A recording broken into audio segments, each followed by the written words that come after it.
এটা পুরো চা হলো।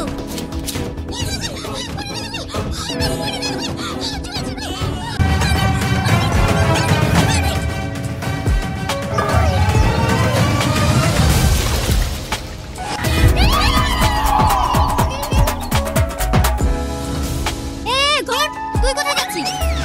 চালাকি করার না, ভিডিও সাহেব আসবে, মীমাংসা হবে, তারপর এখান থেকে যাবি, নাহলে ঠ্যাং কেটে দেবো।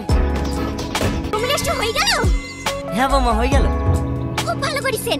যাকে জমি রেজিস্ট্রি করে দিয়েছেন কাল থেকে তার কাছেই খাবেন। আমি আর আপনাকে কাজ দিতে পারবো না। ঠিক আছে বৌমা, তোমাকে আর আমাদের এই কষ্ট করে রান্না করতে হবে না। আমার মেয়ে দেখা হয়ে গেছে, সামনে শুক্রবারে রিয়াজের বিয়ে দিলে আসছি। কি? রিয়াজের বিয়ে দিয়েছেন? হ্যাঁ। একজন খালি সারা জীবন চলছে, আমরা আরেকজন। আমরা এসব নিয়ে যেতে পারবো না। বিয়ে দিলে দেন না, আমার বাড়িতে উঠতে দেবো না। তুমি বাড়ি কোথায় পেলি বৌমা? আমি এখনো মরিনি। এইটা তোমার মামি শাশুড়ি, সালাম করো। লাগবে না। আপনি এত সকালে রান্না করে কি করছেন? তোমাকে কাল রাতে বললাম না, বাড়ির সব কাজ আমিই করি। দেখি ওঠেন, আমি যা করছি।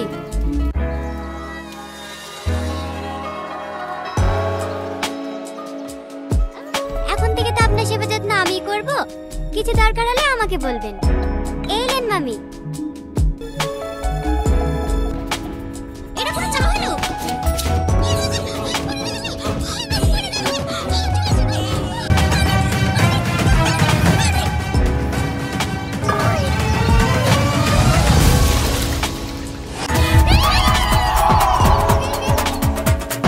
হ্যালো প্রিয় বন্ধুরা, রিয়াজ ও সাথী অভিনীত দেখ কেমন লাগে নাটকটি সত্যিকার অর্থেই এতটা ইন্টারেস্টিং ধামাকা হয়েছে যে আপনারা অধিক আগ্রহে বসে রয়েছেন।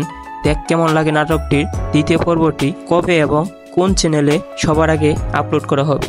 আর হে প্রিয় বন্ধুরা, আমরা পল্লীগ্রাম টিভি চ্যানেলের সাথে কথা বলে জানতে পেরেছি যে দেখ কেমন লাগে নাটকটি খুব শীঘ্রই তারা আনতে চলেছে।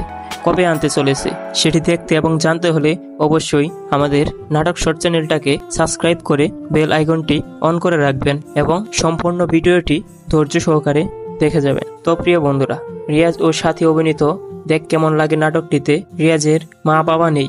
রিয়াজ তার নানার বাড়িতে তার নানার কাছে বড় হয়েছে, কিন্তু তার মামি তাকে দেখতে পারে না। সব সময় কষ্টের কাজ করা, আর সেখানে রিয়াজের নানা বাধা দিতে গেলে দুজনেরই খাবার বন্ধ করে দিত তার মামি।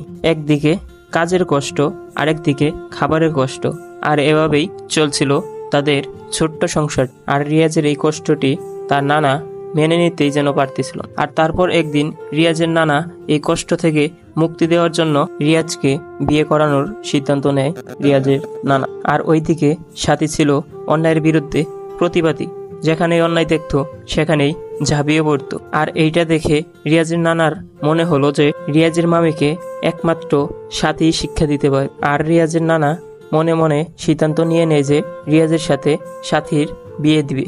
তো তারপর একদিন রিয়াজের নানা রিয়াজের সাথে সাথীর বিয়ে দিয়ে দেয় এবং বাড়িতে নিয়ে যায়, যা তার মামি মেনে নিতে পারতেছিল না। কারণ রিয়াজের নামে রিয়াজের মায়ের বাঘের জমি তার নামে লিখে দিয়েছিল এবং রিয়াজকে দিয়ে তার মামি আগের মতো কাজ করাতে পারবে না। তো একদিন বরাবর আগের মতোই রিয়াজ তার মামির জন্য চা বানাইতেছিল সকালে। আর এইটা থেকে সাথী যেন মেনে নিতে পারতেছিল না। পরে রিয়াজকে চুলা থেকে তুলে দিয়ে সাথী নিজেই তার মামির জন্য চা বানায় এবং চাটি নিয়ে তার মামির রুমে যায় এবং তার মামির হাতে চাটি তুলে দেয়। তারপর তার মামি চাটি হাতে নিয়ে মুখে দিয়ে সাথীর মুখে চাটি ছুঁড়ে মেরে, আর তৎক্ষণাৎ সাথী পাটি দিয়ে সেটি ফিরিয়ে তার মামির মুখে পড়ে।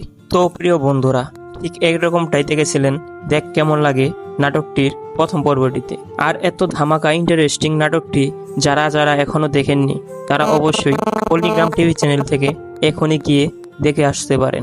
আর যারা যারা দেখ কেমন লাগে নাটকটির প্রথম পর্বটি দেখে নিয়েছেন তারা অবশ্যই কমেন্টে জানিয়ে দিবেন আপনাদের কাছে নাটকটি কেমন লেগেছে। তো প্রিয় বন্ধুরা, সব থেকে খুশির খবর হইতেছে যে দেখ কেমন লাগে নাটকটির প্রথম পর্বটিতে যতটা না ইন্টারেস্টিং এবং ধামাকা হয়েছে, তার থেকে বেশি ইন্টারেস্টিং এবং ধামাকা হতে চলেছে দেখ কেমন লাগে নাটকটির দ্বিতীয় পর্বটিতে। আর যারা যারা দেখ কেমন লাগে নাটকটির দ্বিতীয় পর্বটি দেখার জন্য অধিক আগ্রহে বসে রয়েছেন তাদের জন্য সুখবর রয়েছে যে আমরা পল্লীগ্রাম টিভি চ্যানেলের সাথে কথা বলে জানতে পেরেছি যে দেখ কেমন লাগে নাটকটি 3য় পর্ব নিয়ে তারা এখনো কাজ শুরু করেনি। সামনের সপ্তাহ থেকে তাদের কাজ শুরু হয়ে যাবে এবং সম্পূর্ণ কাজ শেষ হলে সামনের সপ্তাহের পরের সপ্তাহে তাদের অফিসিয়াল চ্যানেলে দেখ কেমন লাগে নাটকটি 2য় পর্বটি আপলোড করে দিবে। তো প্রিয় বন্ধুরা, দেখ কেমন লাগে নাটকটি 2য় পর্ব নিয়ে আরও বিস্তারিত আপডেট দেখতে এবং জানতে হলে অবশ্যই আমাদের নাটক শর্ট চ্যানেলটাকে সাবস্ক্রাইব করে বেল আইকনটি অন করে রাখবেন। তার সাথে ভিডিওটি কেমন লেগেছে অবশ্যই কমেন্টে জানিয়ে দিবেন এবং বেশি বেশি শেয়ার করতে ভুলবেন না। তো প্রিয় বন্ধুরা, ভালো থাকবেন, সুস্থ থাকবেন, দেখা হবে নেক্সট কোনো ভিডিওতে। ধন্যবাদ সবাইকে।